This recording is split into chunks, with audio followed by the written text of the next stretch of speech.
Hey guys, welcome back to another episode of the Abundance Matrix Underground podcast. If you're listening to this in the YouTube membership, you guys are hearing it first. You're receiving it there first. So today I wanted to dive into 8 ways we can tell if our magic has been bound, and as specifically as an anomaly influencer or entrepreneur. So I wanted to get super specific, and this is really tailbacking off the last podcast that I released. I wanted to get deeper into this because I obviously speak more specifically to entrepreneurs and influencers, anomaly influencers. It doesn't have to mean influencers in the traditional sense, but people who are honing their resonance in the timeline of anomaly, which then influences anomaly on the grid, on the psychic grid specifically. So I wanted to speak to us specifically because I believe there's a lot of change occurring in our psychic grid. And because we are liberating ourselves from shadow contracts, we're liberating ourselves from the belief that there's not enough. We are having to reorient our creative energy. So I wanted to really look at how our magic gets bound by lack in the first place, our psychic creative energy, and how to unbind it. Now, I also wanted to specify what I mean when I say magic, because magic is a loaded word and everybody has their own definition of it. But when I say magic, what I mean is a soul that is inhabited by God.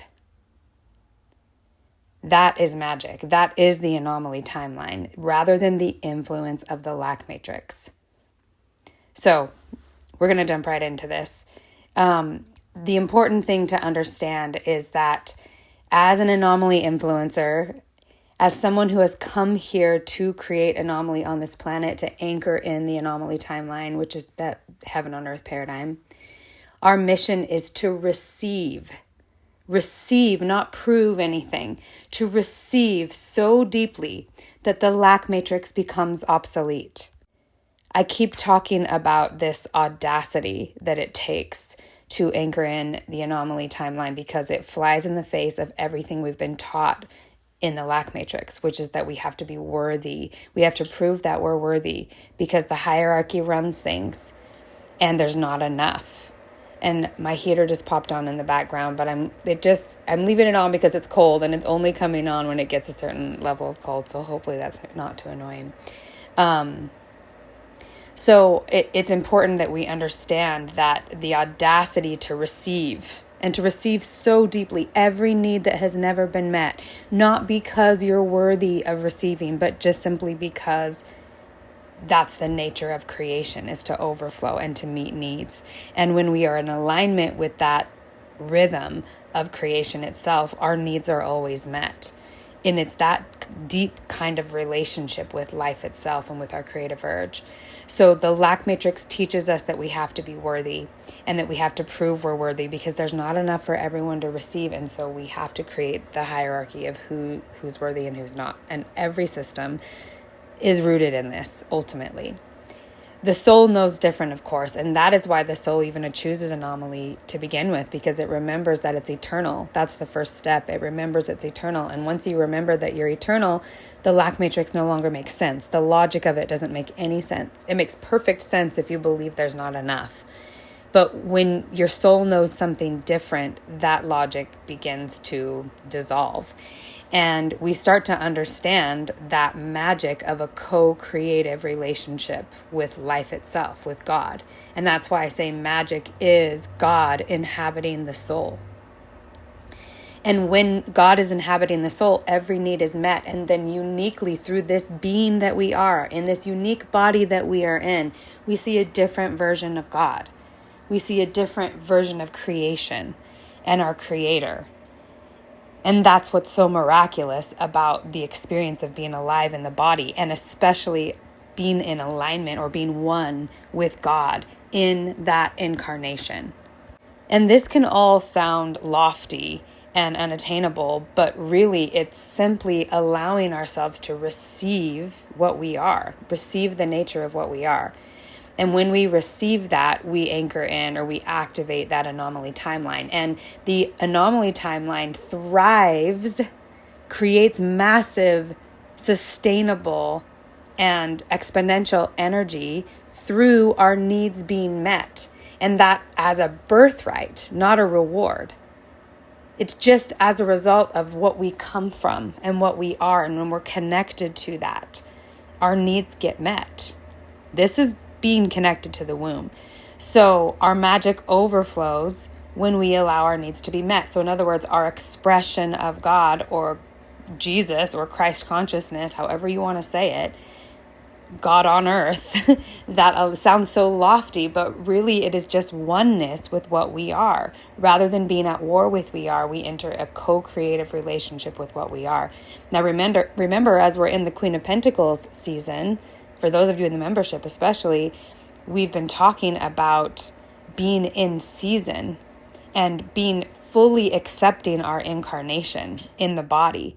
And that is connected to astronomical abundance, because it's when we end the war. We end the war with our creative energy, with what we are, with our incarnation.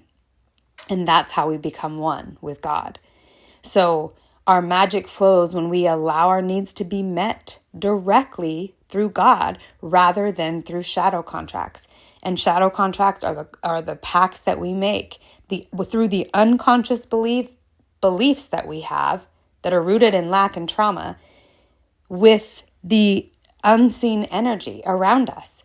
These shadow contracts are connected to things we're not consciously aware that we're doing, arrangements we make with other people, relational dynamics we have with others that are meeting a need that we're unaware of.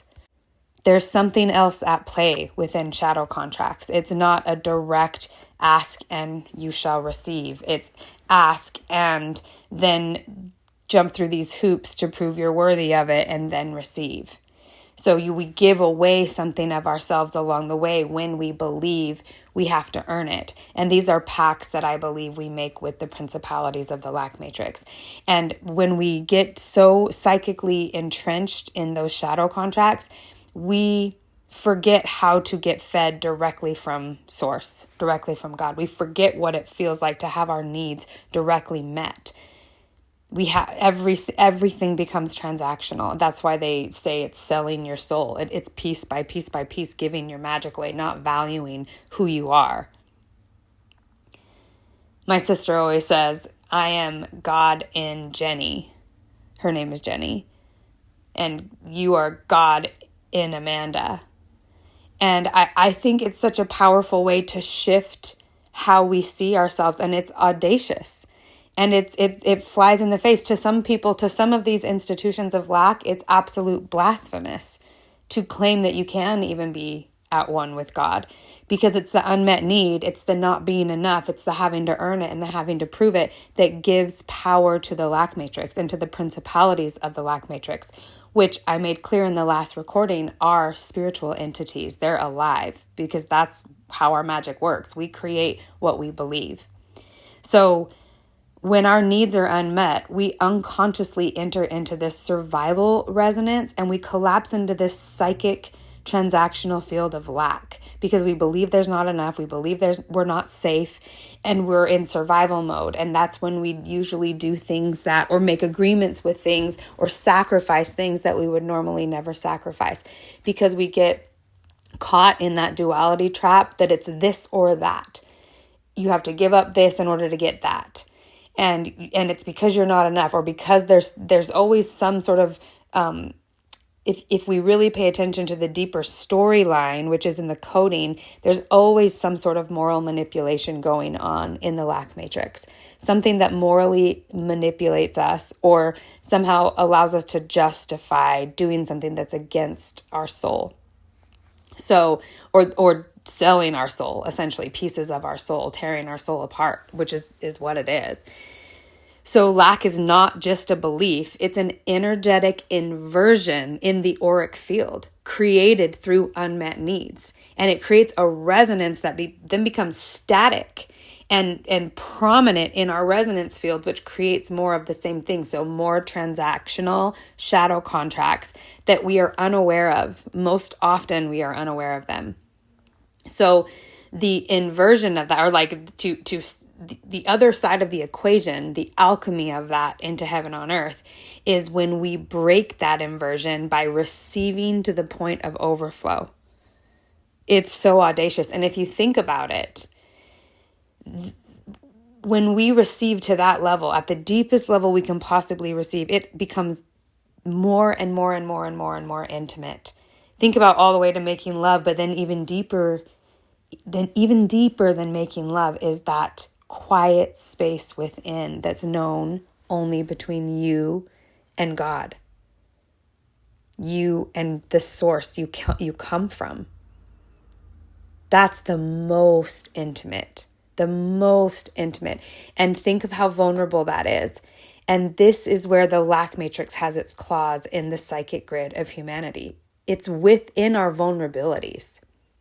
So I'm going to talk about these 8 ways that our magic gets bound, and 8 ways that we can know our magic has been bound, specifically those of us who are here to anchor in or birth the anomaly timeline in our resonance field, how we know that our magic is bound and creating that vacuum that feeds the inversion of what we are, and how to unbind it. So the first way we can tell our magic has been bound, the first sign is a good way to say it, is that you believe you must earn support or earn your abundance. So again, the lack matrix spell is that worthiness comes first and then needs come second. So it's not ask and you shall receive. It's become worthy, figure out what worthy is, become worthy, and then maybe if you're good enough, you will receive. It's a totally different way that we use our creative energy. And remember, there's entities, there's principalities that are literally alive because of this belief. So when you stop believing this, you starve them out and they become desperate. And that's why the psychic grid pulls on us so strongly. So listen to last week's episode if you didn't already, because it connects to that. So how do we unbind our magic here?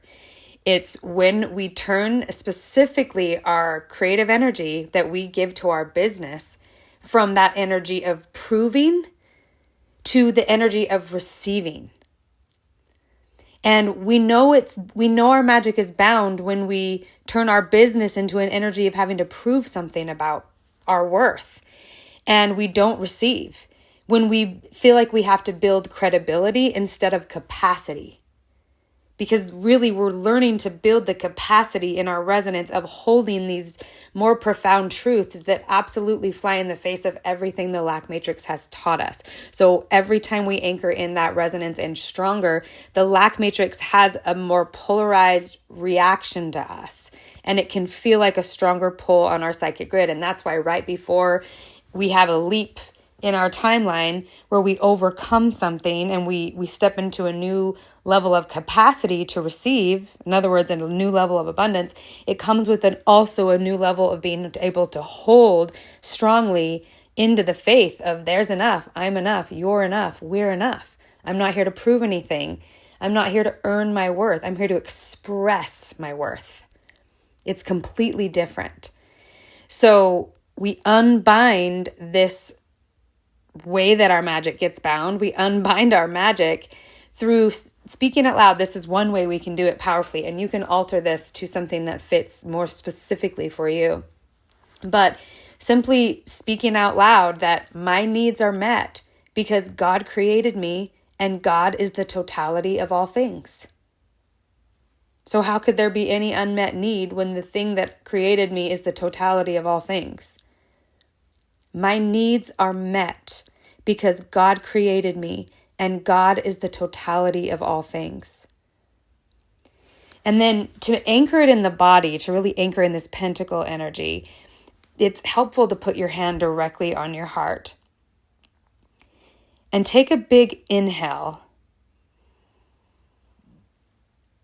And as you're inhaling, imagine inhaling support. And you can even say the words, I inhale support. And then when you exhale proving. Exhale having to prove anything to anyone for any reason. And this is audacious because it requires us having to be okay with people making us the enemy and the villain. Remember, we will be whatever we need to be in someone's life to wake them up. So sometimes that's the villain, sometimes it's the victim, sometimes it's the savior. We wake each other up through that storyline.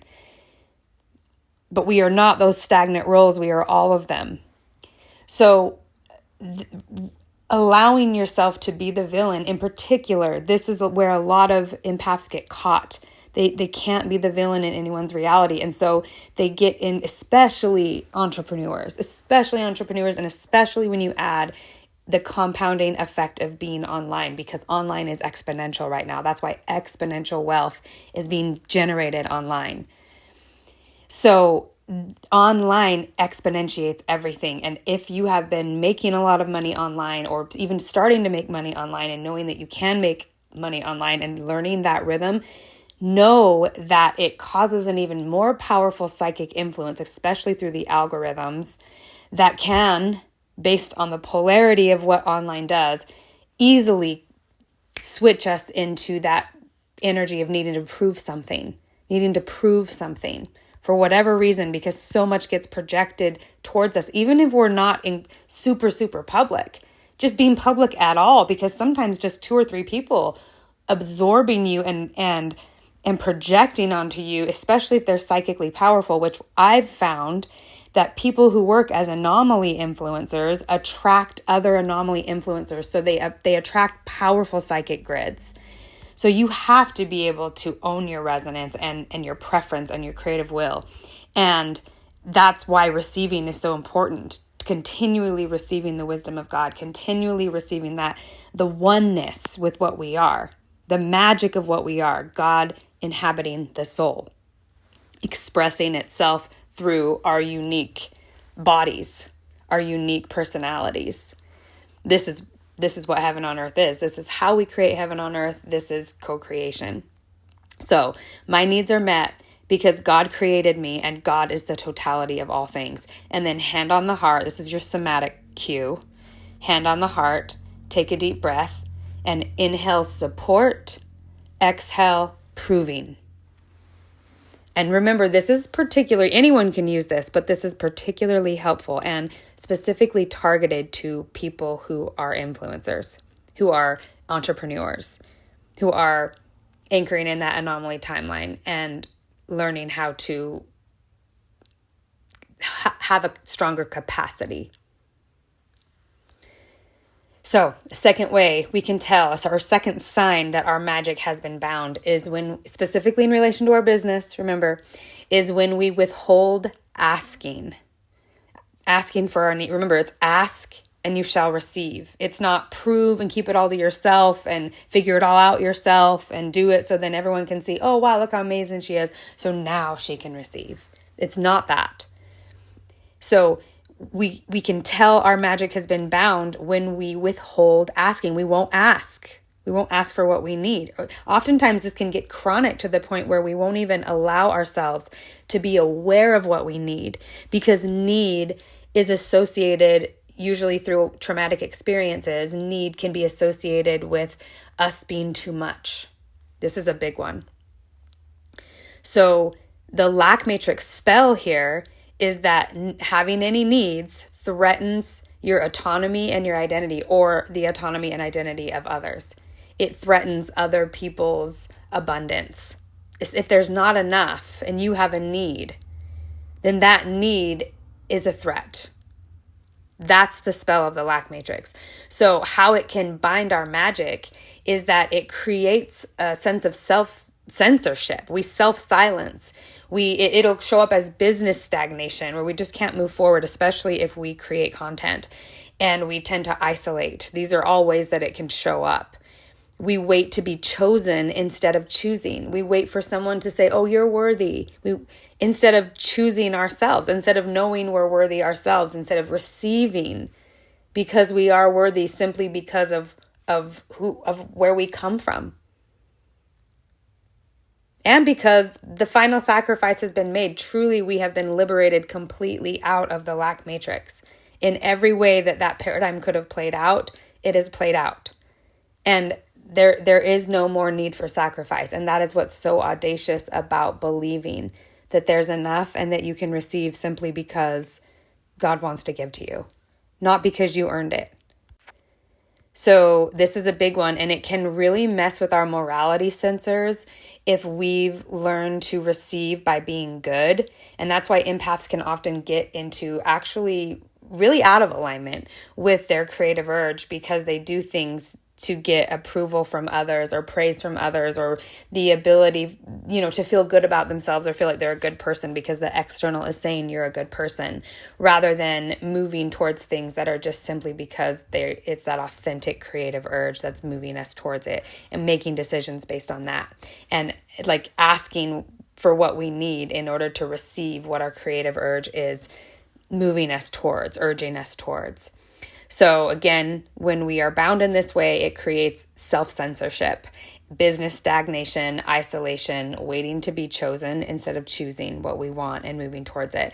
So the way we can unbind our magic from this type of spell is to make asking a daily practice. Every single day, wake up and ask. You can have gratitude first if you want, but ask every day. Ask for support, ask for divine intervention, ask for financial opportunity, ask for whatever you need, and then just open to receive, because that's how the mechanism works. That's how audacious God is. He's just saying, ask and you shall receive.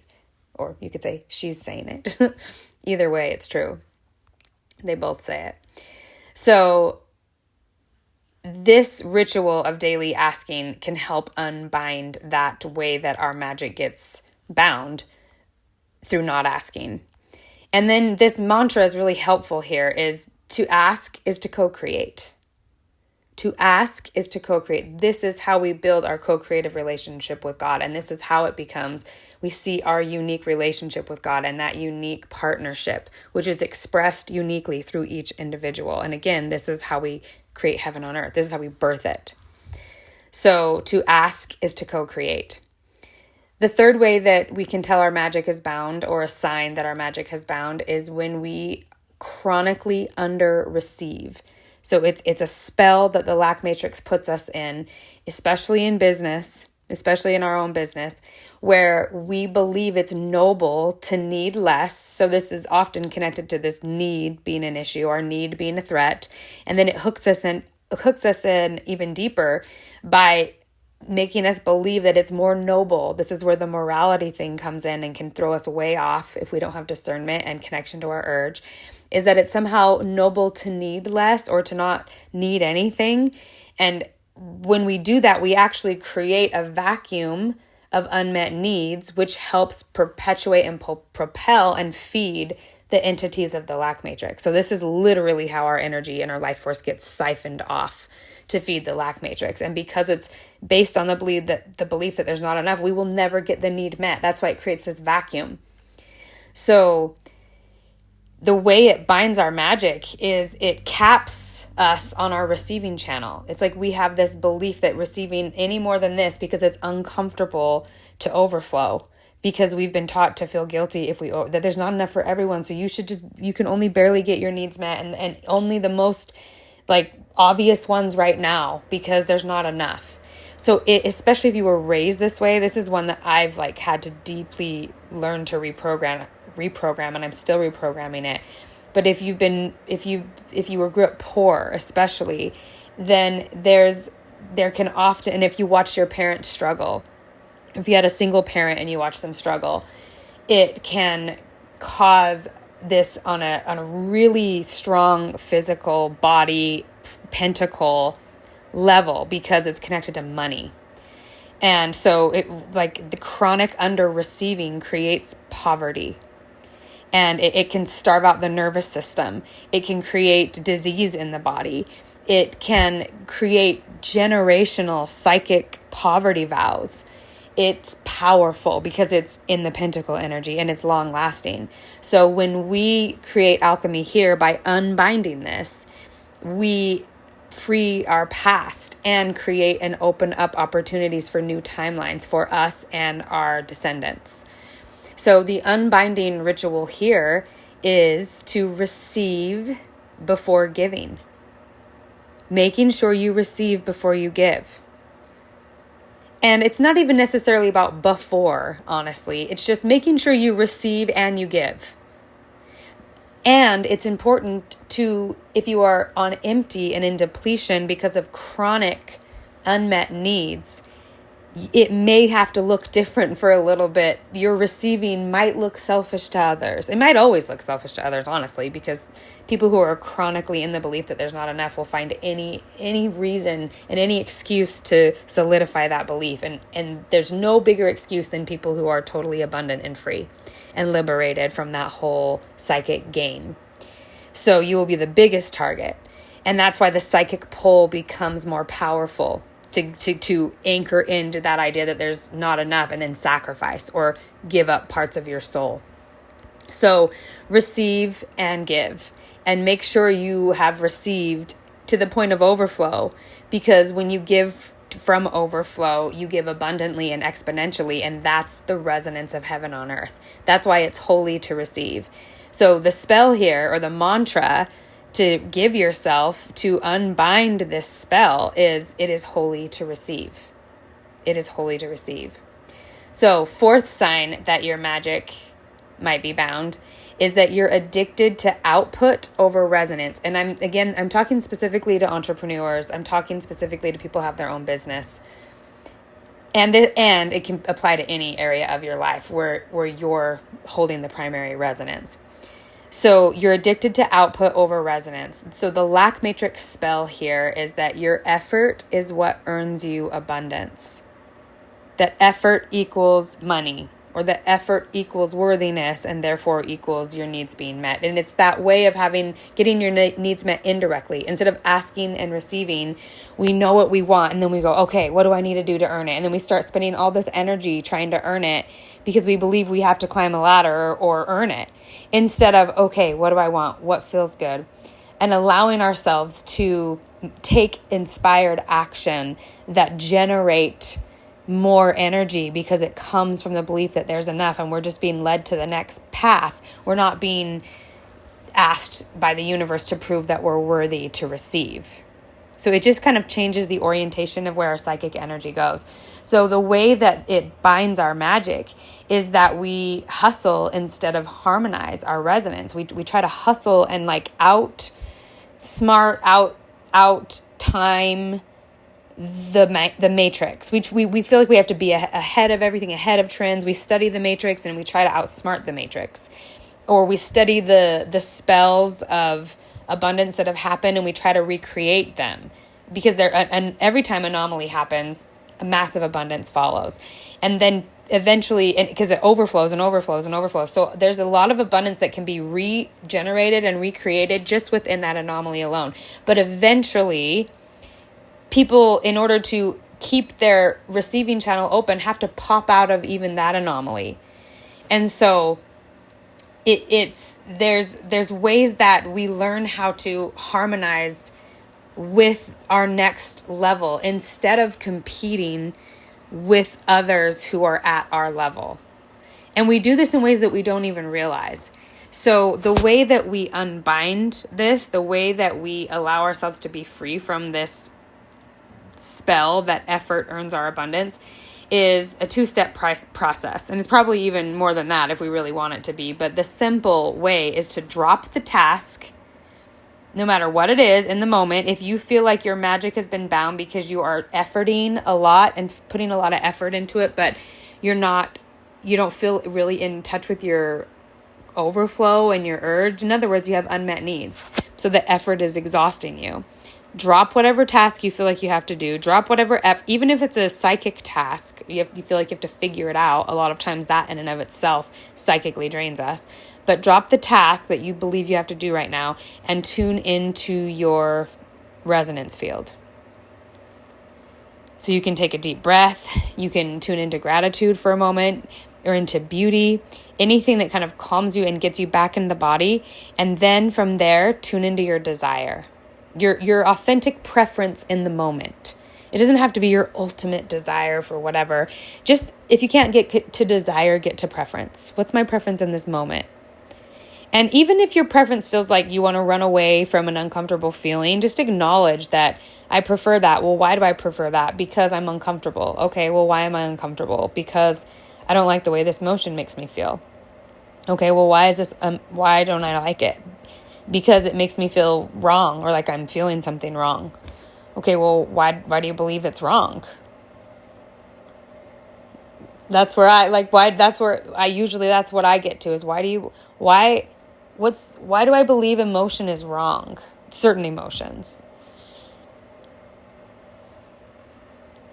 And I think it's because when I get there, for me, I don't even have clear answers other than there's some sort of storyline I have about if you're wrong, or if you feel something that's wrong, you'll be punished. If you express something that's wrong, even if it's truthful. And if you think about it, this is how the cult tactics of the lack matrix always silence people. It makes the truth wrong. And the truth I'm talking about in this moment is the authentic truth of how we feel, the authentic truth of what we believe. Even if it might be a belief that is not beneficial to us. There's a truth that we have to accept about where we are at in any given moment in order for our needs to be met.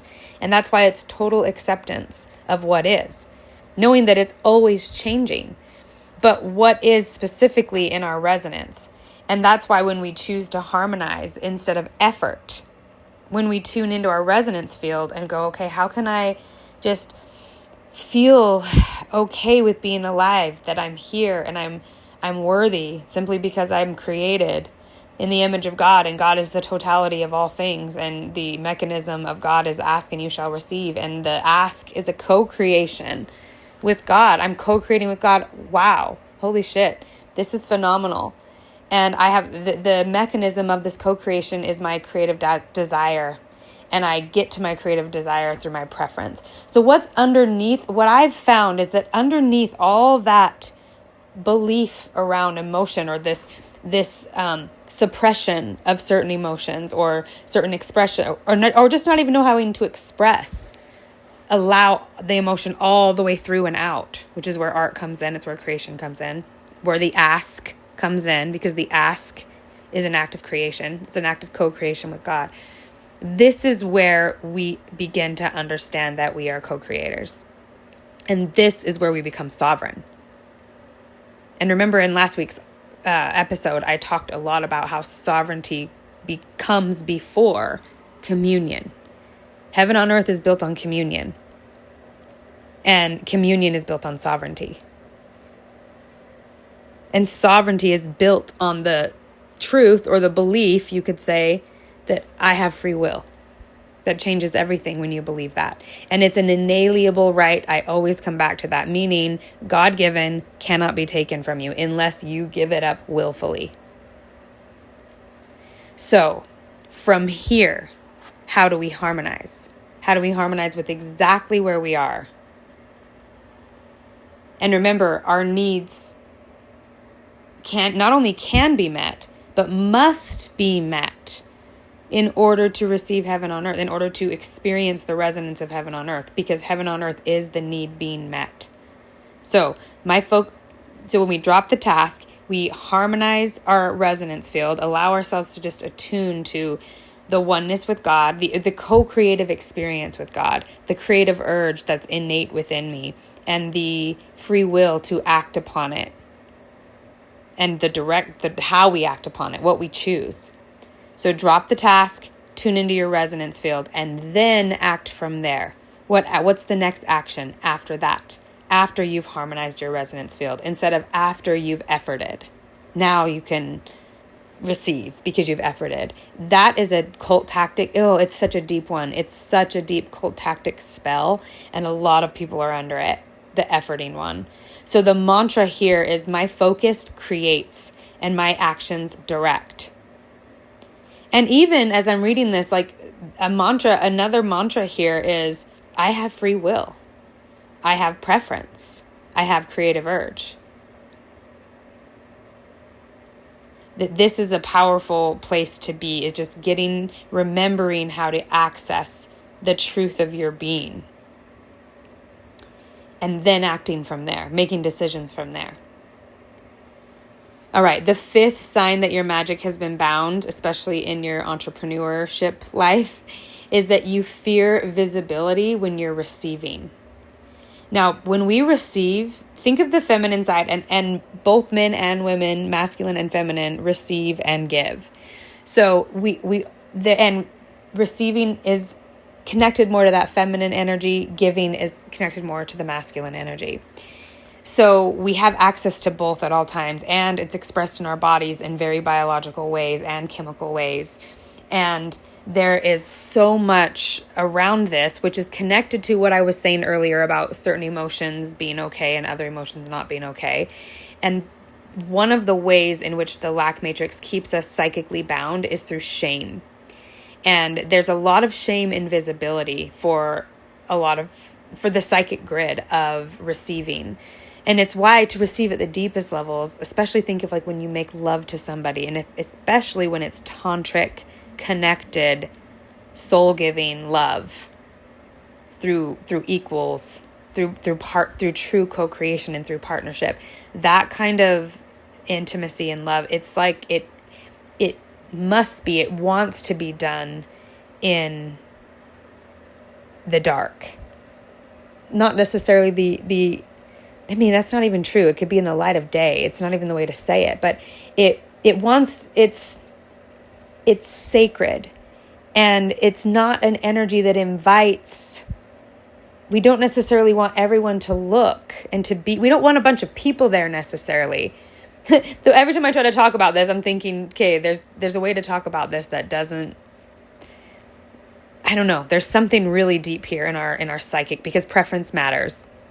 So that's like a whole nother episode that I'm feeling wants to come through. But I'm not talking about like what sexually turns you on, and I am at the same time. But right now I'm talking about the soul itself. And when you're making love from the soul, I'm using love as an analogy here because it's the closest thing we can get to it. But that oneness, there's something completely sacred about it. And yes, it is witnessed. It is in the light. It is in the light. It is witnessed because it's the ultimate oneness. And it's experienced in a very intimately personal way, a way that knows you intimately, completely intimately. That's that co-creative relationship with God, with life force. And the wound around our creative energy has been here on visibility, on our creative energy, on sexual energy, and shame through exploitation and it being seen but not witnessed, sexuality being seen but not witnessed, and not understanding it from the inside out, like it being stripped of its rituals and its core connection to source. There's something here that is deeply wounded on the planet.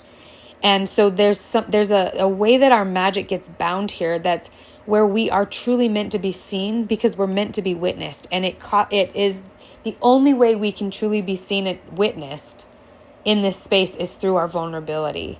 And this vulnerability is where we've been deeply wounded. And especially this wound is there on the planet around people who have been visible, people who have been public, especially people who've been in the public eye. And now it's at all different levels with all different people. But when it's under the eye of judgment, it's torture. It's torture. And it involves public humiliation rituals. It's part of how the lack matrix works. And it's meant to steal a bit of your power. So there's this whole alchemy that's happening here in this particular spell of lack in our psychic grid that is connected to vulnerability and communion, and it's rooted in the sovereignty with our own Trinity. So with our body, mind, heart, first and foremost. And this is expressed through allowing our needs to be met, which is allowing ourselves to be seen, allowing ourselves to be witnessed. There's needs that need to be met that you haven't even allowed yourself to witness. And the reason you haven't allowed yourself to witness them is because you haven't even known it's a possibility for them to even be met. That's how deep some of these unmet needs are, the deepest ones. And these are the ones that are getting alchemicalized. So the lack matrix spell is that receiving, especially receiving publicly in any way, which, let's face it, most of the exponential astronomical abundance that's being created and generated on this planet right now is happening online. And whatever happens from here on out, there's a massive opportunity here.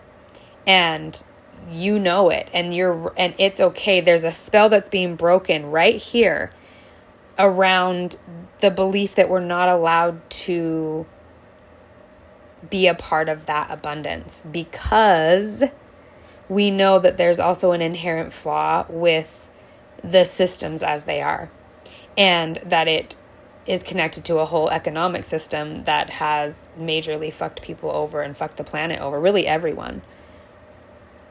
So there's an existential crisis right here. And this is something deep, that it's why there's a lot of, I think it affects people. What I've found with my clients that I work with and with myself, in people that are building their capacity to receive more and know that they're meant to be online and use online, but yet don't want to be owned by it. Like, take the opportunity, but use that. It's like what Spirit is showing me is using the wave of abundance that's coming through there to build sustainable communities, sustainable life, like getting sustainable again, self-sustaining energy in every way, and doing it individually in our lives. So it's like that abundance coming in to help fund that world so that we don't even need it in the ways that we could become dependent on it if we outsourced all of our ways of living, outsourced our food, outsourced everything, which, as you know, some people we already have in some level. So anyway, that's like way out there, the way bigger picture, but it's relevant because I feel like there's a particular lack matrix spell, like this psychic blindfold or this psychic, it's an invisibility spell around a lot of anomaly influencers right before or because they're meant to, I want to say it that way, pop through in a visible way online. Again, it doesn't even mean viral in the way that we think. It could just mean you are seen by the right person, one person, that's it. But you could be being missed because of this invisibility spell. And online connects us with people around the world. So it's a massive opportunity. And it is important for your calling to get out of the existential crisis of what that means and allow yourself to receive here. It doesn't mean lowering your standards, because it already is in our lives. We're already using it. You're using it right now if you're listening to this. So, and it's necessary. And it is what is. It's part of receiving that Queen of Pentacles initiation, her first initiation, which is full acceptance of our incarnation, full acceptance of the light and dark, full acceptance of what we were born into, and knowing that we're here to overcome it and create anomaly in it. So the way that this particular lack matrix spell binds our magic is that it hides our abundance frequency. It's just like not picked up as a signal. So it's not reflected back to us. It's specifically in pentacle energy, in money. It could be reflected back to us in other ways, because if we always look for it, we will see how abundant we truly are, because abundance is our birthright. But it's blocked from us from even noticing it because we've blocked that signal. And the block basically attracts or can create streams of, it's like cracks in our field where things are trying to get in, but we're blocking it, and it can create all sorts of different experiences that feel like, where the hell is this coming from? But it's simply because we have an invisibility spell on us, and usually it's put on by us subconsciously, sometimes consciously. And really here, what I found with invisibility spells is we need them, and they're a form, they can be extremely useful. But the trick is knowing when to take them off and knowing when they're on, because often we're not even aware when they're on us. So it can be blocking us, and we don't understand why we're invisible, and we don't want to be invisible, but actually on a deeper subconscious level, we do want to be invisible, and we have a pact with something to keep us invisible. We have a belief that we're invested in. So that's where we have to get to in order to unbind this particular invisibility spell. And one way to do this, the best way is to tune in and ask your own intuition. But an example of doing a ritual that can help unbind this is to post or share something each week on your, wherever you post, wherever you're public, or even if it's like in your family chat, or I don't know, just something that you would normally not share. And not from a place of being vulnerable where it's not safe to be. Because sometimes we feel like we should be vulnerable and share, and then we do it where we're not safe to do it, and then it traumatizes us even more. I'm not talking about that kind of thing. I'm talking more about a part of us that we know we're abundant, where we feel where we know ourselves, but maybe other people don't, because we don't show that part of us to anybody. And really just because it's about allowing yourself to be seen in your power. It's about allowing yourself to be seen in your craft, in your gift. And when we are rooted in the belief that we are enough because of what we come from, because we are the totality of God, and God is the totality of all things. When we're rooted in that, there's a security in that, in our identity, that doesn't get rocked by what the world thinks. It might get rocked a little bit sometimes because, especially if we've been deeply imprinted there, but we can steady ourselves. We can re-steady ourselves in the belief that it's safe to be seen, because we are safe. We are innately safe. And this is a big one. This, even when I say it, I can feel all the ripples of these like psychic highways of lack, these fault lines that have splintered off all over in our psychic grid. And they're just neural networks, neural pathways that need to be completely starved out, and in many ways have been starved out, but there's still beliefs that or electric energy that gets pulsed into them through our beliefs, these deeper unconscious beliefs. So it's like this static energy going off, and I think it causes, or it can be attributed to and a part of our psychic hyperactivity or being hypervigilant. So one of the mantras that we can activate to help unbind this is to anchor in this idea that when I receive, when I allow myself to be seen, I liberate. When I am seen, I liberate. Specifically when I am seen in abundance, when I am seen in my overflow, that I'm so abundant that I'm overflowing. That's where the waters come in, the waters of creation. We produce water. And again, think of this in the most intimate way when we're making love on the feminine side. When you receive at that highest capacity of receiving in the body and the waters flow. This is where magic is. This is magic. This is what we mean when we say magic, creative magic. So there's a wound here around being seen, and there is also a desecration here. Like there's been the feminine has been devalued and commodified and hyper liberated in a way that wasn't true liberation. There's a deep psychic wound here, and so I feel like women specifically, or the feminine energy that can be expressed and held down and made visible in the power of receiving, in the power of overflow, like the woman who can receive to full overflow, to the waters overflowing, that's the goddess energy. That's that sacred energy that is actually anchored in through a resonance. And it's so deeply psychically tantric because it's the womb, it's the mother, it's the goddess, it's the lover, it's the one who inspires us to be better. And also fiercely loves us and fiercely holds a standard for us as creators because of the level of sovereignty that is innate in what it means to be a creator.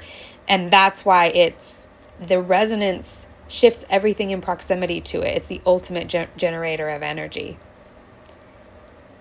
So when we allow ourselves to be seen in our liberation, in our receiving, in the waters flowing, we liberate.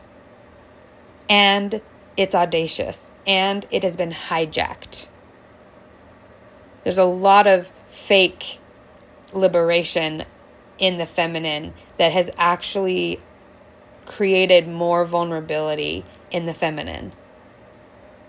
And vulnerability is our strength. So everything can be used, and everything is used and composted and is our power. So that's why we're powerful, is because we use it all. And this again is connected to receiving the full incarnation of light and dark, fully receiving the body, fully receiving what you came into. So when I receive, I liberate. When I overflow, I liberate. When the waters come, I liberate. So the sixth sign that your magic is bound, and remember this is your entrepreneurial, creative magic, is that you collapse into self-abandonment when you're challenged. We have this belief that safety comes through obedience and minimizing yourself. And it binds our magic because it triggers a fawn response to trauma, to life, to things that happen that we don't know how to deal with. And we choose belonging over becoming. And this is one way that our creative magic gets held back, because the need to belong overrides the need to become. And that's okay that happens. It's part of the journey. And Spirit is asking you to unbind your magic from that particular spell. You're ready. You're ready to step into becoming. And to prioritize, you actually need to prioritize becoming over belonging for your survival, which can only happen through your thriving. Your survival is dependent on your thriving, because the thriving is what heals you. So the way that this particular lack matrix spell binds our creative energy, our creative life force, is through triggering a fawn response and choosing belonging over becoming. So we unbind this by allowing ourselves to pause and bless. And you can even call this the pause and bless practice. So when you're triggered specifically, because remember that this particular trigger has been, well, any trigger you can use this, but particularly the trigger around fawning, the aspect of us that fawns in trauma. So we choose safety and minimizing ourselves. We choose safety over becoming more, over doing what's actually better for us and others often. We just prioritize safety in a different way. And it comes from trauma. We're not at war with that. There's a reason it's there. But when we pause and bless, so pause right when you feel that trigger of fawning, and put your hand on your heart. This is the somatic part. And say out loud, I stay with myself. I do not abandon the one becoming. I stay with myself. I do not abandon the one becoming. You feel that? This is where, when we fawn, we abandon ourselves. And I feel like abandonment, self-abandonment, is one of the deepest wounds on the psychic grid. Oh, it hurts something in the soul. So again, I stay with myself. Hand on your heart. I do not abandon the one becoming. And this gives us permission to become, to be in an experience where we're constantly learning and growing. And it's not about being right or wrong. It's simply about what we learn on the journey and how well we invest the wisdom of our experiences. That's the pentacle energy. When we learn from our experiences and we do something different because we've invested in the lesson, then we grow and more abundance comes in our lives. So we expand our capacity to receive.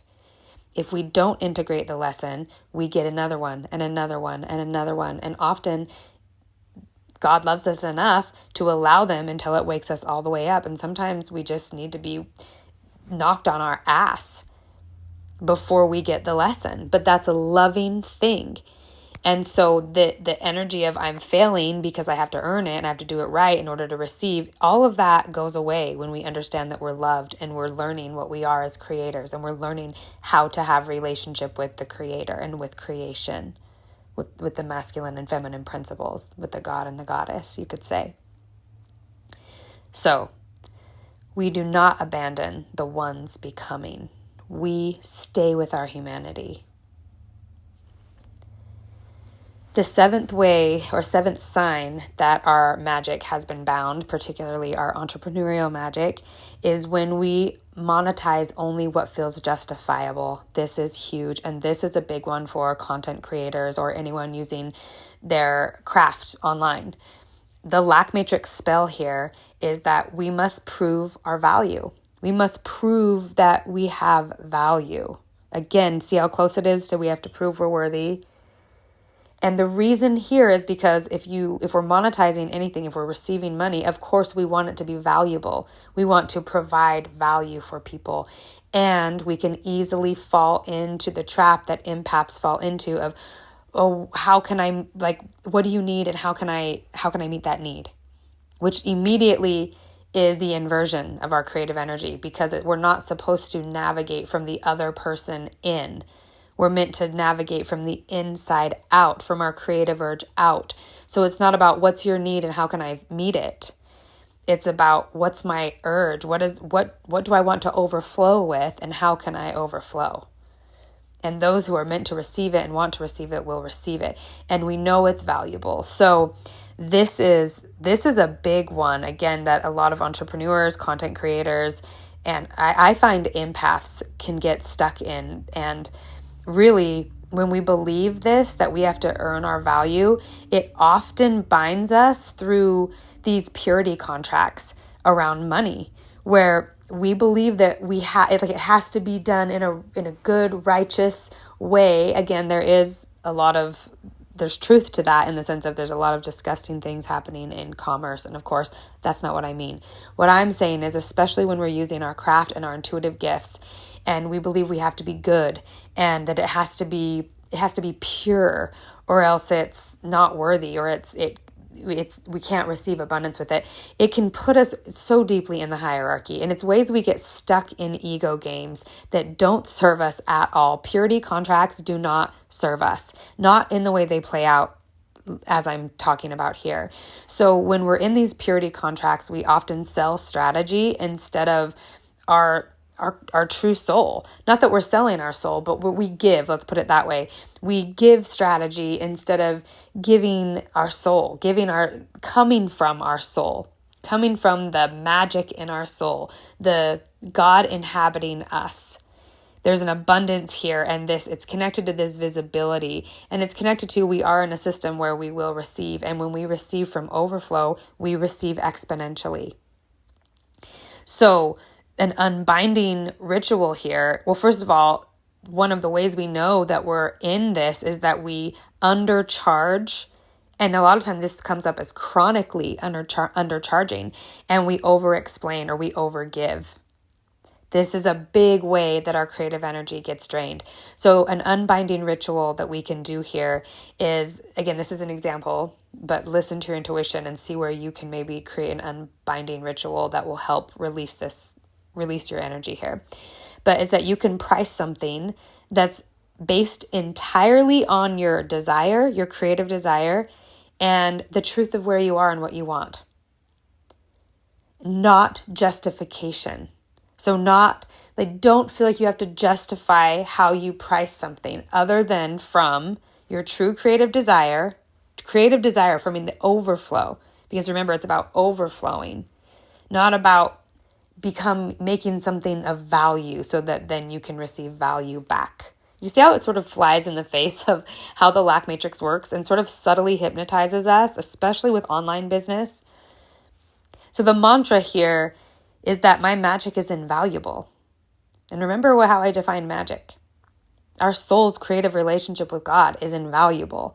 And the prerogative to overflow that, the absolute insistence that it overflow, which means the absolute insistence on relationship with God, on co-creative relationship. And remember that co-creative relationship is stemmed from asking, and the asking comes from the desire. So all of this is holy, and your magic is invaluable.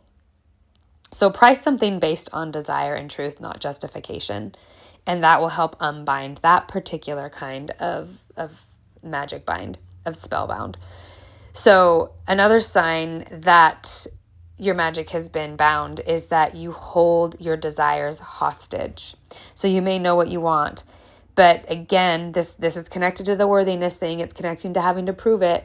We keep them hostage until we decide we're worthy, and we have all these ways that we think these things. It's usually a list of things that we believe we have to do before we're worthy to receive what we asked for, which is not how it works. It's ask and you shall receive.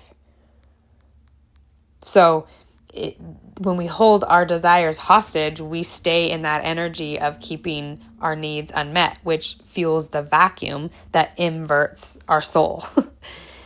So how it binds our magic is that it cuts us off from life force. And without our desire, it cuts us off from our creative urge and our desire. And without desire, there's no magnetic field for manifestation. So we don't magnetize what we truly desire. And so what we end up magnetizing comes strongly from our fears, usually, and needing to be safe.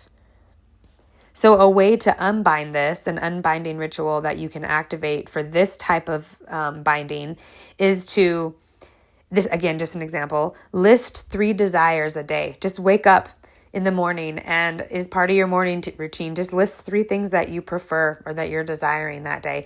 Even if it's not something that you are necessarily going to have that need met, but if you can, meet the need too. But just like connect with your desire. What am I desiring? Without apology, without context, without needing to be worthy, without having to figure out how you can be worthy of it. Just like, ooh, what do I desire? And even more potently, create an ask. Ask for it. And then just go about your day. See what happens. Not putting any emphasis on trying to make anything happen. And these are timeless because all desires, all desires are meant to be fulfilled, and all needs are meant to be met because that is the nature of God. So what we are learning to do is just adjust our resonance to the timeline in which things occur. And that's where our faith comes in. That's where our trust comes in. And it's where we deepen our relationship with God, with our creative source. So that's why ask and receive. It's not ask, receive, and then figure out what to do and make a bunch of effort towards it and then give us your report card and show us how worthy you are and then maybe you'll receive. It's just ask and you shall receive. So everything in between is about your relationship with God and about trust and about surrender and about love and about learning the hard lessons. And it's all just life. It's just all life. Chop wood, carry water, however the saying goes. It's all part of everything in between is that. And so it's just how we're relating to that makes the difference on what we're actually manifesting. So when we list desires every day, at least three, just list 3. It could be simple ones. It could be just like something you're craving. It could be anything. And just any desires, just list them and start asking. And then a mantra that you can activate for this is creative urge is my compass. Desire is my design. Creative urge is my compass. Desire is my design. This is powerful. So when you are feeling, or if you are feeling that your magic is bound in this way, where you believe that desire is dangerous or that it can mislead you, this is a powerful mantra to add to your daily practice, or just even in those moments when you're feeling that way. Creative urge is my compass. Desire is my design. So those are the 8 ways or 8 signs that your magic can be bound. And I just want to close this by saying that I believe that anomaly influencers, entrepreneurs are here to anchor in the sacredness of what it means to have a creative relationship with life force, with source itself, with money, with pentacle energy, with exponential creation. And I believe we're here to overflow. We're here to let the ecosystem of our needs generate abundance. We're here to become living altars of overflow and to embody the frequency that births heaven on earth. This is what we're here for. The anomaly timeline is not strategic. We're not figuring it all out. We're just simply receiving it. So the anomaly timeline is somatic. It's relational, it's sovereign, it's receptive. It unbinds these lack matrix spells, not through force, but through our permission and our preference. This is why it is crucial to allow those things, which is audacious in the lack matrix belief, because you can't have your needs met unless you're worthy. So you have to figure out what makes you worthy first, and you spend all your energy doing that, which feeds the principalities of lack, the entities of lack. It's literal food for that whole inverted matrix. And remember, in the abundance matrix, our needs are met directly, and our needs overflow and build the resonance of heaven on earth. So to end this, one final mantra that I feel like really seals in these unbindings is, I release the inversion of unmet need. My needs are now met. Receiving is a sacred service. My life is a fountain of overflow. I anchor the frequency of abundance through continual receiving and overflow. Now, of course, you can feel free to make your own and make it better, make it more potent, make it more unique to you, or use what I've given you. But mantras can be really powerful for unbinding, because we don't realize how many mantras we repeat all the time that are negative. I'm unworthy. That's not enough. I should do this and it's perfect. Think of all the things you think about when you feel like you've done something wrong, especially because remember, there's vulnerability in being seen, and you have to be worthy and all of those things. So what if you just receive even if you're not worthy? Holy shit, that creates anomaly. So I want you guys to know that if you're listening to this and you're not in the membership, we are working with the Queen of Pentacles. We're in the Queen of Pentacles season in the membership. And the Queen of Pentacles as an archetype is helping us to repattern these codes in the body, repattern these codes of abundance, all these mantras we've been saying in these unbinding spells. So we're practicing daily ritual, somatic receiving, embodiment of the safety that comes from abundance, and really the earth-based nervous system sovereignty that can only come through a relationship with nature. So she's helping us getting back in touch with our rhythms and creating routines that create overflow and that solidify our identity in Christ, in the anointing, in being set apart for a purpose.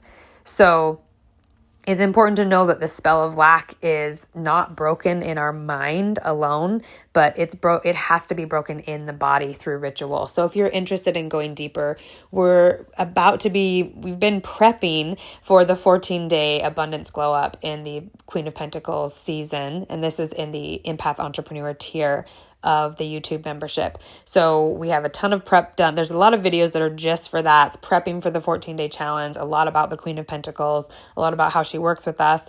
And then we're about to do a 14-day challenge, glow up challenge. So of course, this is timeless. When you enter the membership, there's videos from how long I've been doing it, which is like 3 years, 4 years now at this point. So there's a ton of content, but if you want to do this live, you can. Anyway, I just wanted to let you guys know if you want to go deeper. And also this week, well, it'll be next week when you hear this, but for those of you in the membership, next week I'll be releasing a subliminal that specifically is the codes that I've given you in this recording. So all the mantras that I've given you for each unbinding, I'm creating a subliminal that has all of those mantras in it. So it's one that you can listen to in the background while you're sleeping. They're just below hearing level, and they're targeted specifically for the deeper subconscious beliefs, which what I found is for these type of binding spells, the mantra is so deep within that subliminals are, or they can be, a very potent way to target them and to help alchemicalize the energy. Subliminals are very powerful though, so I always say do them intentionally and with caution. Drink lots of water. Know that your life will change pretty quickly if you start implementing them regularly. And sometimes the changes can be very abrupt. So I say take it easy with them, but be consistent because they're incredibly powerful. But if you're in the membership, you'll receive the subliminal. And if you're not in the membership and you want that subliminal, you should definitely join. So there'll be a link in the description box for that. And yeah, I just feel like the subliminal particularly plants the anomaly code where the lack matrix has had dominion within our central nervous system. So if you're ready to do that sort of ritual work, then join us in the Empath Entrepreneur tier of the membership. And yeah, there's a lot of really powerful stuff in there. So I think we're building heaven on earth in real time. I call it the Ho vibe, heaven on earth. We're anchoring in the Ho vibe, and it's through the body, it's through the breath, it's through receiving, not through proving anything, and definitely not through sacrifice. All right, so I love you guys, and I'll see you or hear you in the next video.